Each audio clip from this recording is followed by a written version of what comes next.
Looking forward to partnering with all of you and getting to know you all. Perfect. Thank you. We do have the rest of the RTAC on here as well, and I will let them introduce themselves. I'm going to start with Erminia. Good afternoon, everyone. My name is Herminia Cervantes, and I have the honor of serving the Hello, everyone. Junue grantees Partida. of Monterey County. So I am also on the RTAC team, and I support Santa Barbara County. Welcome. All right, perfect. So we do have a lot for you guys today. Before we do so, please sign in for us. The QR code is there. You can use the QR code. If you have a problem with the QR code, Ashley is going to put in the chat the link to this QR code as well.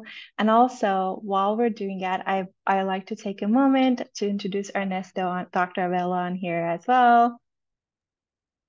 Thank you, Jennifer. But before that, I think we were cut off. So I wonder if Juno and Herminia, because I think you guys overlapped a little bit, if you guys would introduce yourself again, just so that we all hear about you. I think there was some overlap. So Herminia, go for it. Okay, so my name is Herminia Cervantes, and I have the honor of serving the Monterey County grantees. And we're really excited to welcome you for our first meeting, and then I will pass it over to Junoy.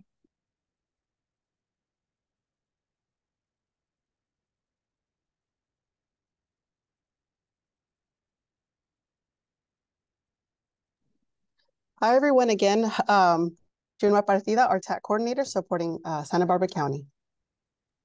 Wonderful. Thank you. And I'm so glad to be here. Thank you so much for joining us. I want to definitely thank our RTAG team for putting this together, to Dr. Zahari for facilitating, and Ashley for the support. I'm Ernesto Vela. I'm the Assistant Superintendent of Student Services for the Monterey County Office of Education, and a very proud member of the RTAG team. And I'll get to share a little bit of our experiences a little bit later on in the panel, but thank you all for being here. All right. I hope everybody signed in. If you need more time, you can always click on the link that Ashley shared with you. At the same time, I'll ask Ashley to share the presentation with everyone as well, so everyone has access to it in the chat. All right, so today we wanted to start this event by land acknowledgement. So I would like to acknowledge that this workshop is being held on the ancestral lands of the Esselen people, and we pay our respect to elders, both past and present. If you also like to share the land, the name of the people of the land that you are occupying at this time, please do so in the chat. A little bit about the Esselen people. The Esselen tribe inhabited the Santa Lucia Mountains and the Big Sur coast from Carmel Mission to south 40 miles of Pacific Valley for over 6,000 years.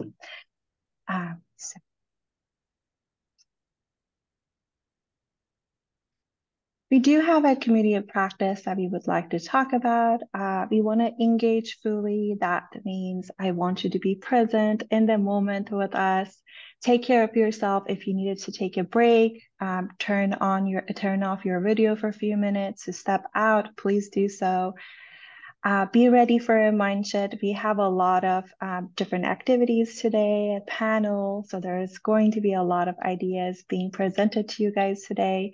Share your expertise and AHA. We are in this room, we're surrounded by individuals that have a lot of experience, and please, we welcome you sharing your ideas with us and your knowledge.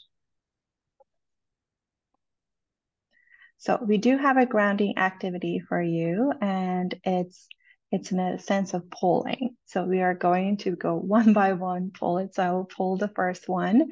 The first one is books or movies. What do you like to pick first?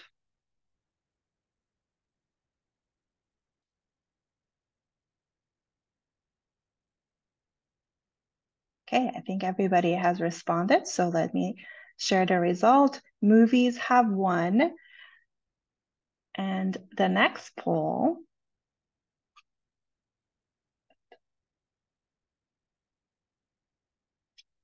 just a second, share. And it's books, forests, or mountains. Which one would you like to choose to go on a vacation? I see lots of beach, which makes sense because we are on the Central Coast, so beach is so close to us. Input, share results. So 11 people said beach, so that's great. The next one. We wanted to see where everybody is coming from. So please pick the county that you are from in this room.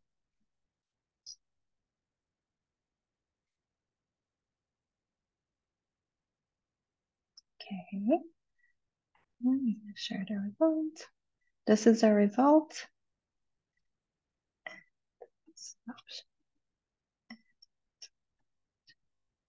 We also wanted to know if we have a lot of implementation or planning grantees on this Zoom.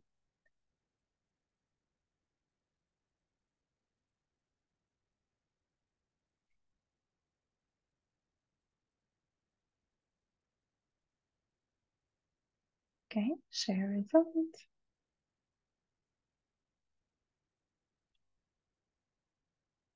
And then lastly, we wanted to know what are the roles that you play in the area that you are.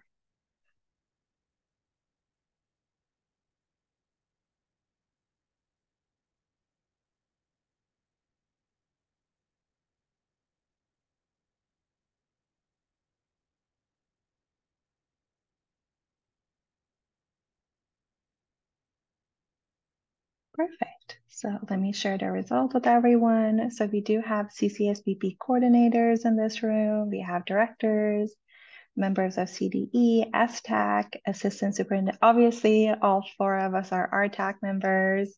So thank you for being here.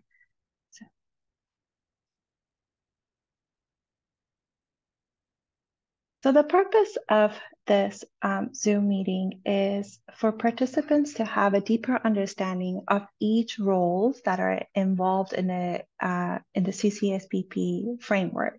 We're going to look at the community school coordinators, LEA, COE, regional technical assistants, the RTAC, California Department of Education, CDE, and also to create an environment where we can share ideas and gain a better knowledge, and also at the same time create a network for each one of us to connect to each other.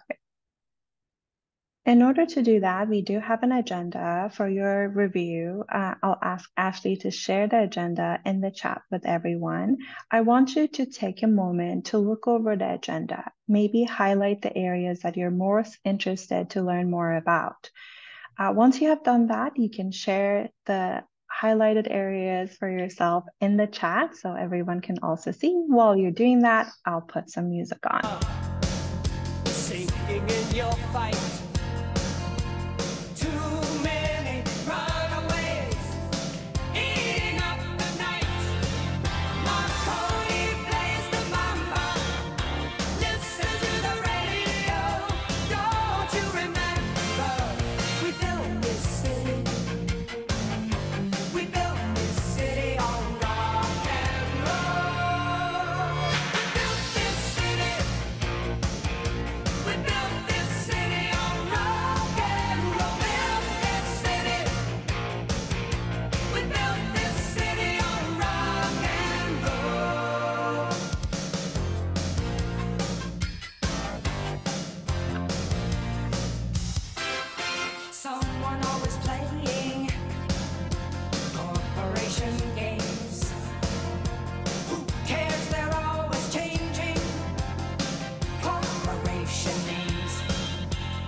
The stage.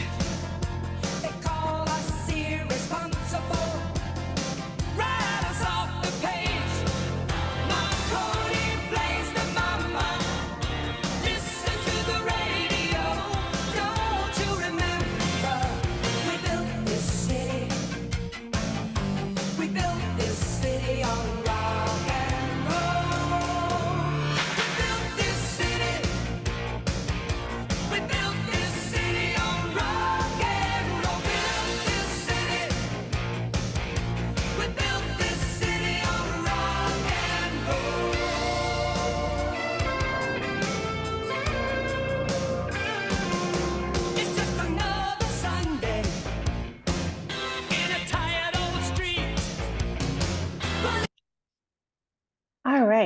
So thank you for sharing. I also noticed that in the chat, people shared about the acknowledgement. So I appreciate everyone doing that. So let's get started. Our first activity is a jigsaw activity. So if you want to take a screenshot of this for later on, just so you can come back to it, Ashley will also copy paste this in the chat. So if anybody wants to go back and look at it, it's going to be there too. What we're going to do is we are going to be in 3 different groups. And in each group, we're going to be an expert group in the key role that is in that breakout rooms. So you're gonna, and Ashley is gonna share the key roles in the chat as well. So you can click on it, look over everything. So we're gonna read through the assigned key roles, engage in a small group discussion about those key roles, maybe come up with some examples of what those key roles mean.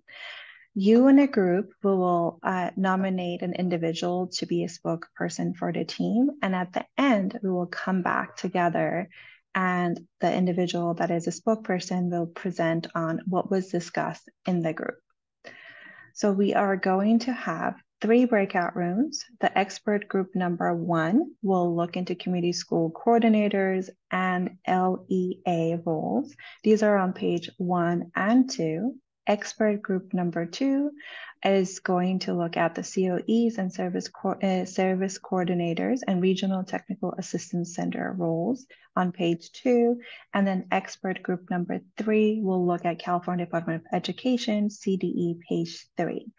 So right now, Ashley will put you in a different groups and you will be able to do so.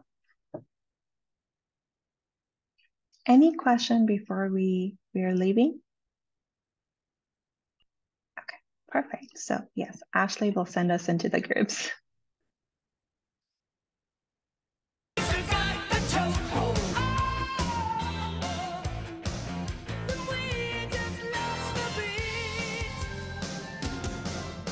Who counts the money underneath the bar? Who rides the wrecking ball into our guitars? Don't tell us you need us, 'cause we're the ship of fools looking for America, crawling through your schools. Let's talk about the roles and what you discuss. So let's go with the group 1 first. Who is going to discuss it with us first?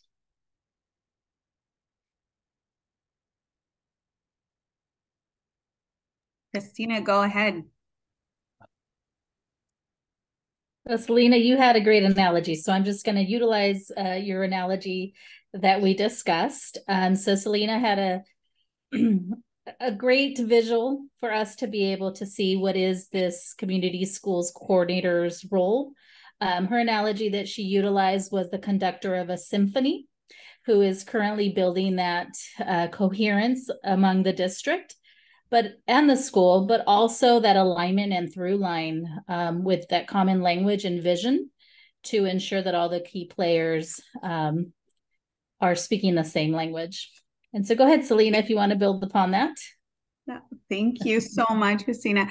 So one of the things that we were talking about was definitely the coherence in at the LEA level, and thinking about that the conversation around community schooling is not just those that are doing PD for your coordinators, that your attendance units and your instructional units are talking about how are you getting interest holder voice? How is this part of your plan? How all the components of developing a community school are in the conversations that are happening with districts to principals in professional developments, that those are really in the core fundamental values and beliefs of how we do schooling across the board, and that there is coherence. And of course, that there are infrastructures of professional development for the coordinators that LEAs are providing, as well as for principals, and that there is those supports to really ensure that some of the things are happening, but that there is deep in every piece of the school, that there is really things that are happening and that are adaptive, even in conversations with the STAC team and Michael just sharing about that these are just not technical changes, but really fundamental and adaptive changes. Thank you. Group expert, group number 2, would you like to share?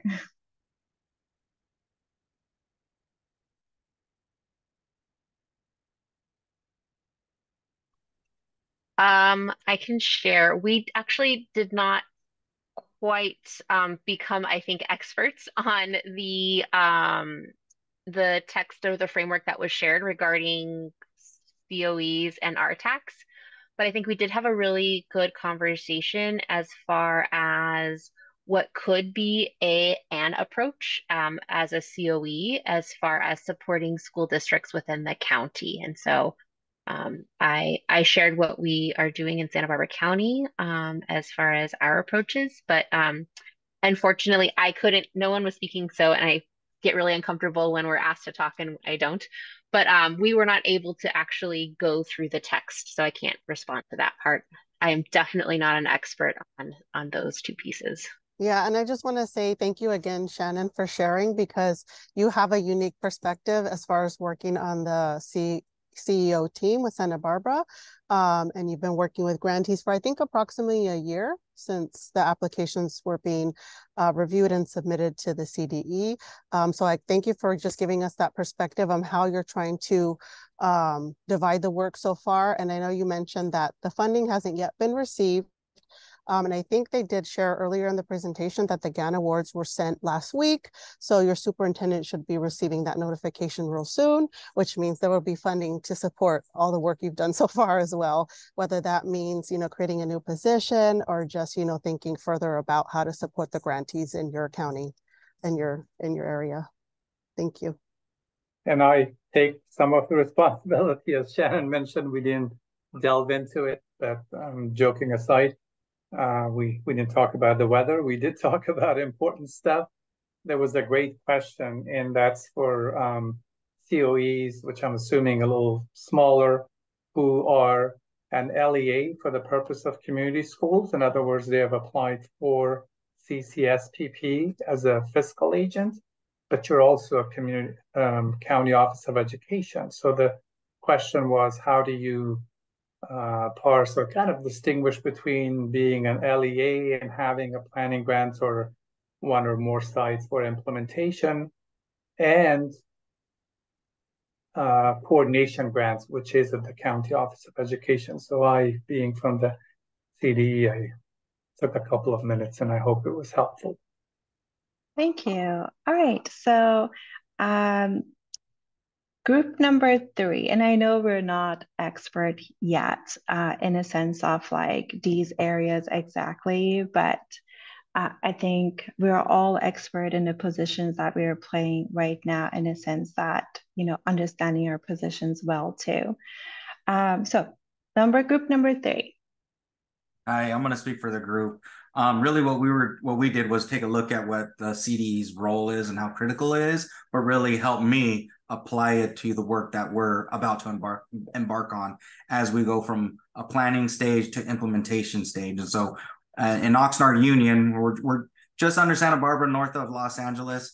We're planning this year. And part of what I want to know is like, what are those key pieces in regards to the CDE role that are going to help me and help us as an LEA build a better program? And really pointed to a few things, which was making sure that we get community input and feedback, because that's going to help drive the development of the program, really differentiate the services that are needed, but also focus on that instructional piece. The next is the understanding the overlap across initiatives.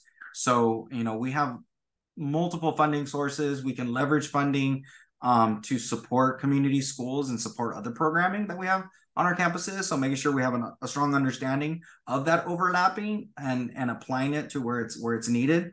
So we work efficiently. And then lastly was really talking about that shift in processes and protocols and structures as we build the programming.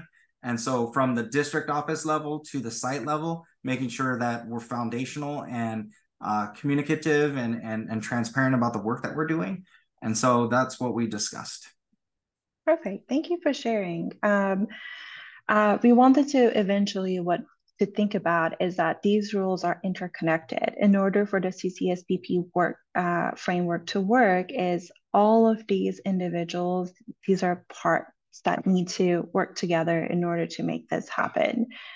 Thank you all for sharing. The next process is the showcase panel. We do have individuals here in this room that we have asked for this panel. So I have everyone on here. So first of all, I like to say thank you so much for volunteering for this. Like when we asked you guys to do it, you were all for it. So we appreciate that. I want to go ahead and go one by one, introducing yourself, starting with Roger. So if you like to introduce yourself, what do you do and what county you're from, that would be great. My name is Roger Adams. I'm the Assistant Superintendent of Educational Services for the Oxnard Union High School District. Born and raised in Oxnard, left for college, came back and serving in a role as a teacher, administrator, county office, technical support across a region and principal and now district administrator. So thank you. Dr. Selena. Hi, everyone. Good afternoon. My name is Selena Barajas Ledesma. I'm a Director 1 with the Community Schools Initiative with Los Angeles County Office of Education. So we actually started in 2019 piloting in 15 districts through our county office to learn what this work was, to get messy with it and make lots of mistakes, but also lots of amazing things, especially through the pandemic and quarantine. And now we are the Regional Transformation Assistance Center for LA County, but have made some amazing relationships with other RTACs to really learn from each other. And I'm just really honored to be here to see how I can support, but also learn from all of you. Thank you. Julio, would you like to go next? Of course. Good afternoon. My name is Julio Castro. I am the Community School Coordinator for the Alisal Union School District here in Salinas, Monterey County. So we are lucky to have the Monterey RTAC Center and we get to work with closely. I will say I am actually working at the district where I promoted in 6th grade. We are a TK through 6th grade. So it's really good to be back at my hometown. Thank you. Michael. Good afternoon, everyone. My name is Michael Essien. I am the lead for the State Transformational Assistance Center. Brief background. I've taught in community schools in Oakland as a teacher, and then in 2015, I transitioned and turned my school into a community school in San Francisco Unified and got amazing results, which led to me testifying to Congress to improve funding for community schools at the federal level by $45 million. And then had an opportunity to advise the state superintendent on community schools in 2018. And so now my job is to support people and to think through all of the stress, anxiety, and pitfalls of becoming community schools. Hamid, would you mind going next? Oh, of course not. My name is Hamed Razawi, and I have been around. This picture is a little old, but I'm getting old myself. I have just done public education literally all my adult life. I don't have any other skills.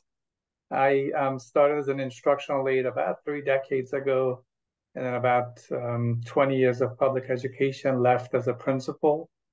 And part of that was in a community school with a principal. I was a VP and he was the principal way before we had the CCSPP about 15 years ago. The past 11 years, I'm at CDE. Right now, I'm the Education Administrator of Community Schools Office. I just love working with everyone, but some of you, your districts are just honestly very near and dear to my heart, because when I joined the CDE as a special education reviewer, Santa Barbara, San Luis Obispo, Oxnard, I've been to every one of your districts as a special ed review, and then I spent a few years as a Title I reviewer. So I've been to Monterey a few times, and Ernesto and I have talked about it, but really a pleasure to be here.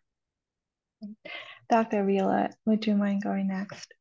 Not at all. Once again, good afternoon. I'm Ernesto Vela, Assistant Superintendent with the Monterey County Office of Education. Prior to this role, I was a Senior Director of the Migrant Education Program for Region 16, which is here in Monterey County. And then so proud to also be a product of the LSL Union School District and Salinas Union School District here in Salinas. Graduated from both of those systems and then came back to be a principal at Cesar Chavez Elementary School. And I did that for 4 years. Elementary teacher originally and at heart. And so just happy to be here and share anything that we can with all of you. Perfect, thank you. So first question to the panel is, how are you supporting other stakeholders or other roles in order for the work to be successful?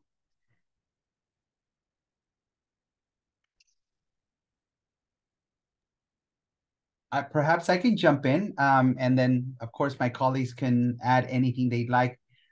First of all, when I think of this question, I think of awareness and outreach. And so it's been very important for us here at MCOE. We're not only an RTAC, we also have an implementation grant. And so we're finding that the strategies that we're using, both for the RTAC or for the implementation grant, are effective. And that is, like you said, bring aboard in their understanding and their input what this work is all about. And really stressing that this is an opportunity in education, unlike we've had, at least certainly in the 25 years that I've been in education, to genuinely and truly transform our schools.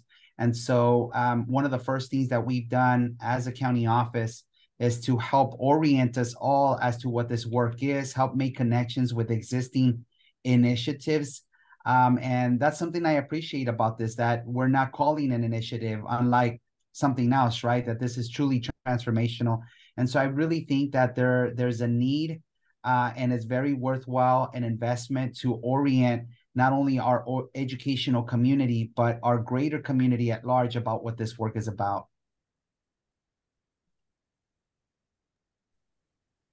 And I would go ahead and follow you, Dr. Vela. So I think my role is leveraging my experience and expertise around community schooling, some of the challenges that you're going to face within labor, some of the issues that you will face in terms of engaging the community, and then leveraging those things to support the RTACs, the regional transformational assistance centers, to support all of the grantees. So my work is literally at the level of supporting all the RTACs to meet the needs of the grantees, which will vary depending upon whether you're in a rural, urban, suburban area, small, large, medium-sized district. And I'll go, Jennifer, very quickly because there's a lot, but I'm going to summarize it. So virtually nothing gets done around CCSPP without going through my little office. And I say little because it really is little. And we just try to do the best possible work that we can to help all of you. I'm on a daily basis, and I say this from the bottom of my heart, I remind myself that, I've done this job a long time ago, but I'm not there. So every form that is produced, every conversation that we have with STAC, with UCLA, I remind myself and remind my little office that our job is here to facilitate and to give you the best possible help. And if we expect something from you, I always remember my own days as a principal, as a VP and coordinator and all of that, to make sure that whatever we ask from you, that it actually is meaningful, that it's not an end to itself, that there's a means, but there's an end at the end of it, that the work actually is important and meaningful to you. And lastly, from the first stage that, for instance, for cohort 3, as we're getting ready to do another round of implementation, even those forms that we expect you to give us back, we want to make sure that it's not an exercise in compliance, but rather an exercise in digging deep. And then we commit ourselves to just make sure that whatever number of schools that we identify and propose to the State Board of Education, that not only we could be part of our work, but we could just be 100, and if there is mathematically possible to be 110% sure that we are confident that the most qualified and the neediest communities are receiving this fund. It is indeed the eyes of the country, and the state is looking at us with this huge investment. So we take it very seriously, but try not to take ourselves seriously. Thank you. I'll go ahead and go next. So I have different hats. I feel we always joke that we need to get a name on the hat so we could know which role we're playing, because I sit in the RTAC, but I also am in a space with the access to our implementation. But then LA is also the COE. So as an RTAC, our responsibility is to develop the vision for technical and transformational assistance to support the LEAs and schools in implementing this work and really be successful so it could be sustainable. And we really do see transformation. But to do that, I also have access to our implementation. So a lot of the things that we have taken, the tools that have been given and provided them, as Dr. Vela had shared, we use some of those things and develop them with our staff that are in schools, with principals, and really see how can we make it accessible and understandable to them. And what does it look like practically in schools in real time? And so as they start implementing the framework, because many individuals have learned about community schooling for more than a decade, but now what does it look like under this framework? So we're practicing that, and then we're working with the RTACs to really develop a very comprehensive plan to support. But in the meantime, we're building our team who are also learning in this process and slowly building their capacity. So we're doing this through communities of practice like this with the team that we have. And for some of you in your COEs, you may be the only person or two or three. So how can you really be that support that's going to maximize and really give individuals what they have and need right now? So we've done some communities of practice around the capacity building strategies, starting with, are we talking about the same thing? Shared understanding, that first capacity building strategy. So really going deep, and then everybody sharing what that looks like and sharing those strategies of how they've done that and providing them with tools. With the COE part, we're also participating in differentiated assistance conversations and starting to work with the other departments to talk about that we're not just a separate department that focuses on this grant and basic needs, but this is a transformation, and how are they also engaging in those conversations around developing their community school and supporting LEAs. Okay, perfect. In the interest of time, I will go to the next questions. How are principals and teachers and school staff involved in the CCSPP work? So how have you, in your role, got those roles involved with the CCSPP work? I'll go ahead and jump in and touch on the first question a little bit as I talk about the second question. Coming from the district office and supporting 2 sites that are in the planning phase, moving towards implementation phase. Part of my role as an assistant superintendent in regards to kind of the global perspective is to provide student, parent, and community voice and agency. And so we feel that unless we are differentiating our service towards the needs of our community, our greater school community, we're not going to be successful. So in hindsight and looking at what we're required to submit, we're going to make sure that it's aligning to our district goals, our board goals, our LCAP, and all the other funding structures that play a role, because the funding is great, but it's not everything. And so we're leveraging all the different resources that we have in order to create what I think is going to be a robust system. But what does that mean, robust? Which takes me to the second question. We're in a stage as a planning grantee of learning.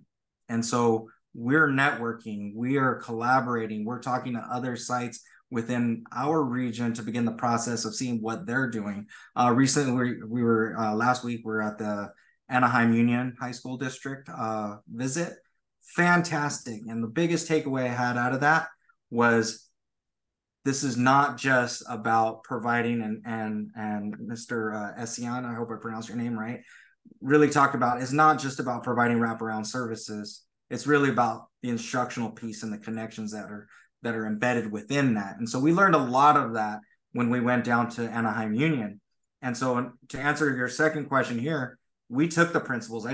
We have 2 sites that we're opening in community schools. I took both principals. I took their assistant principals that are going to be part of their job site, their responsibilities. And we're working together collaboratively in our own learning and coming up with ideas and trying to, really create a system of how is it going to look at Channel Islands High School in comparison to Hueneme High School, while at the same time maintaining all the requirements, needed to make sure that Ahmed and his team have what they need to continue to support our programming.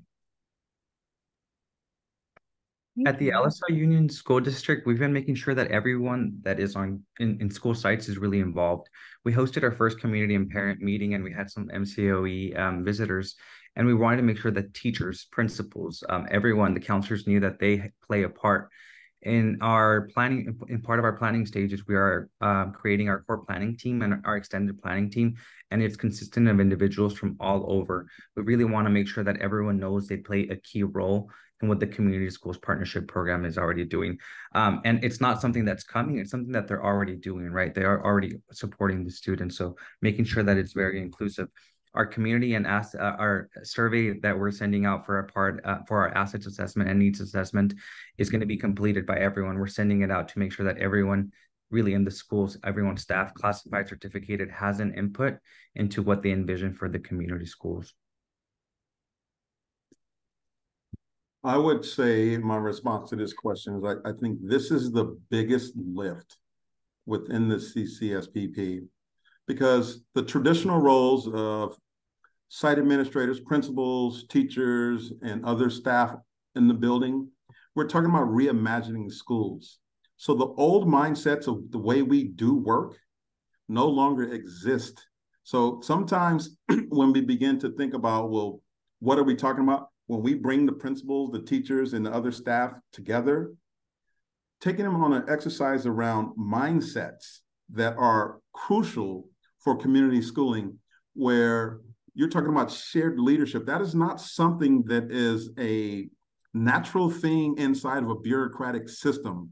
So when we think of the success of the CCSPP, we're thinking about transforming how people think about the work that they're doing in schools in new ways. And I think that's around helping RTACs lean into questions and professional development to support the redesign of the hierarchies and structures and systems inside of schools, so that we can break down those silos and do this work, right? So you can see, if you ever visited Anaheim, so you can see that work. That work comes from mindset shifting, but people still in the building teaching and learning, right?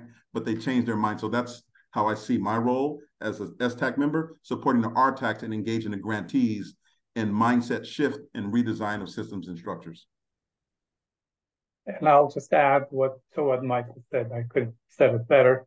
Is just at the CD level, myself and Lisa, you know her, it is a very small office. But please know that, and we're more like at the architect level, UCLA, which is the subcontractor with STAC, they work on the forms. But please know that, like, every form that they create with our input, it's what Roger said. It's just we think of Rogers of this world, the associate superintendent. We don't have a principal here today, but I think of the principals, I think of the teachers, I think of the parents, I think of the students, to make sure that it's not just yet another document in compliance. And trust me, I spent 9 years of my life at CDE in compliance, and I do not apologize for any of it. It has an important role. I will never be one of those people who trashes compliance, but it's at the service of student achievement. So that's our lens right now. That's what we're looking to make sure, that the forms are not just another exercise in uploading another document that you may already have done, that it actually entices you and hopefully pushes your thinking and involvement of teachers and staff and community.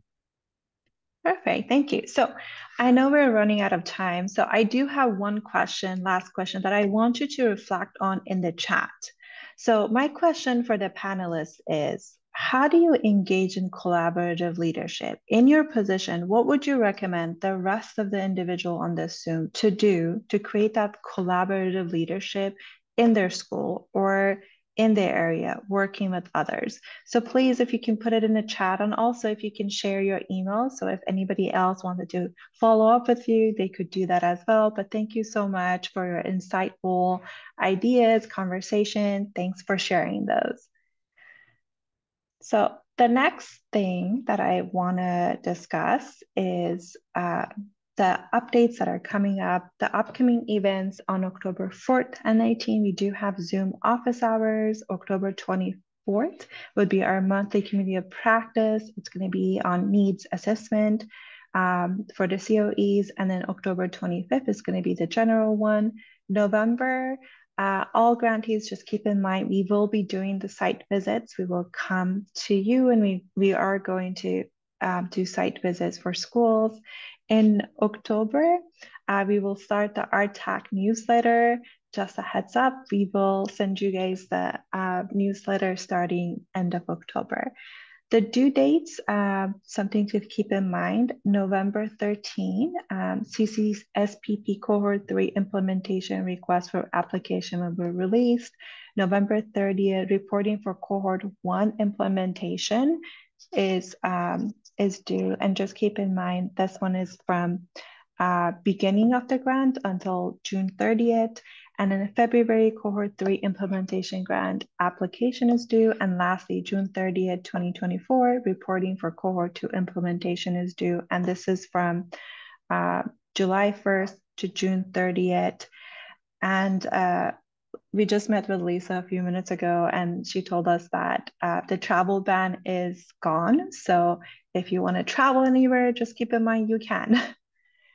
And then lastly, we do have a survey for everyone. Ashley is going to post that in the chat as well. If you can take a moment to do the survey, we all appreciate it. And again, thank you for everyone for being here.